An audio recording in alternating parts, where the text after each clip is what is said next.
today's one is gonna be the day in the life of a BA.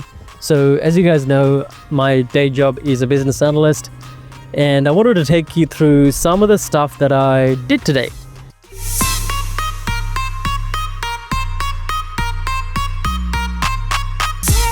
Hey everyone, it's Opie here for another video where we talk about health, wealth and happiness.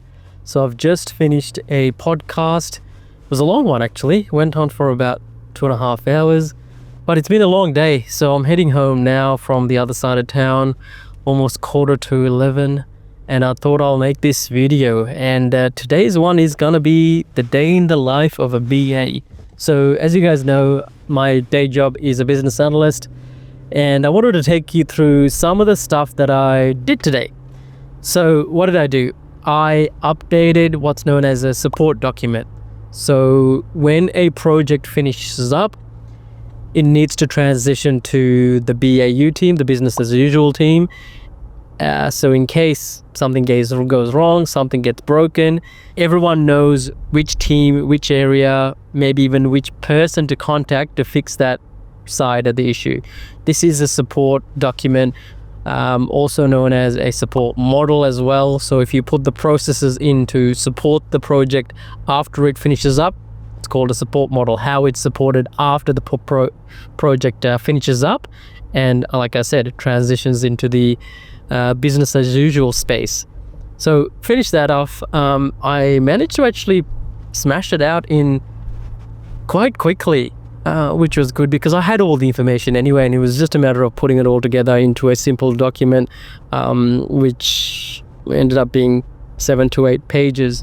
So that's typically on the low side. So this was a small project, and therefore I guess it required a smaller document. Normally it could be double that, I guess, for a standard sized project. I mean, it depends on the project, but anyway. What else did I do? I ended up writing some requirements for some user stories. So there is a large transformation project happening at the moment, and I needed to get some user stories written and acceptance criteria done as well. So this was written in the acceptance criteria was written in the given when then format, and the user story was written in, as a actor, if this happens, then that happens.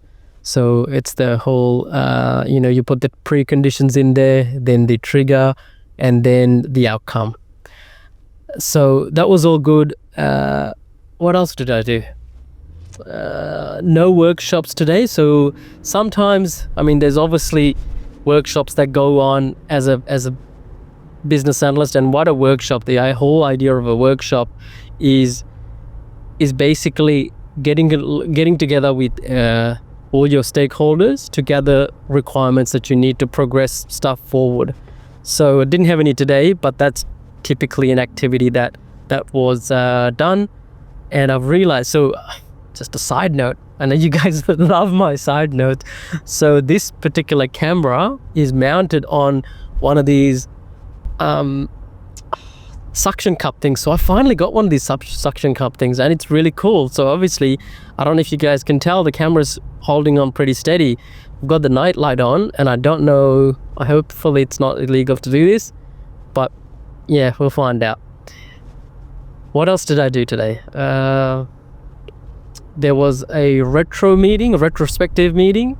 So for one of the projects that closed out, the project team gets together at the end, and they do what's known as a retrospective meeting, which is basically looking back at your project, asking everyone what went well, what things can be improved, and what are the sort of the action items that could be derived from that.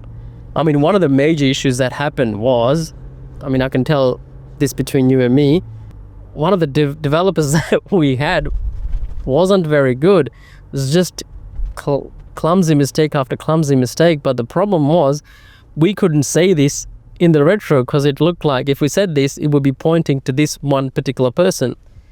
So a little bit frustrating, but it is what it is. It was a small enough project not to be a big thing about it, but yeah.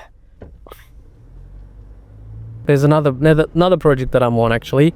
This should really be a separate topic, but I'll mention this anyway. So this topic is about what's known as gold plating your requirements, or gold plating your requirements, because in an agile development space, there's a concept known as not gold plating it. So if you've got something that you've written and the developers know what you've written and the testers know how to eventually test the solution, that's good enough. Don't gold plate it. Don't put anything else that you don't need it to be there. The problem that I found with some projects, and particularly some BAs, business analysts, is they analyze to the nth degree, to the point that it just takes up too much time and it delays the project. This is it's a counterintuitive approach to what we've been told when we are doing stuff in the mainstream world. We have to do things properly, make sure you take pride in your work, make sure you do it to the best standard, and all of that good stuff, which is all true. But when you've got a project that you're trying to deliver and you can't compromise on quality, you've got a fixed budget, you've got a fixed time, the only thing that you can compromise on is the scope of it. So you don't necessarily take shortcuts, but you do it to the point, you analyze a business function to the point where it's good enough to move along. And what we mean by move along is, I've described the concept of a Kanban board, which is, at its very basic step, you've got a backlog of items that you need to deliver. In the middle column, you've got stuff that you're working on currently. Maybe there should be 1, 2, 3 items there. The more that list grows, the more unproductive it is. So if you're not really actively working on it, they should really be in the backlog. And then the last column is done. Once you've done, it goes there. Obviously, in the real world, in the agile project delivery world, there's more columns like analysis, development, testing, QA, implemented, hypercare, and all of these columns, all right? But I'm just giving you the basic structure. That's it. I think that's all I wanted to cover. Did a bunch of things today, but just if you wanted to get an idea of what a BA does on a day-to-day basis, this is it. This was my day.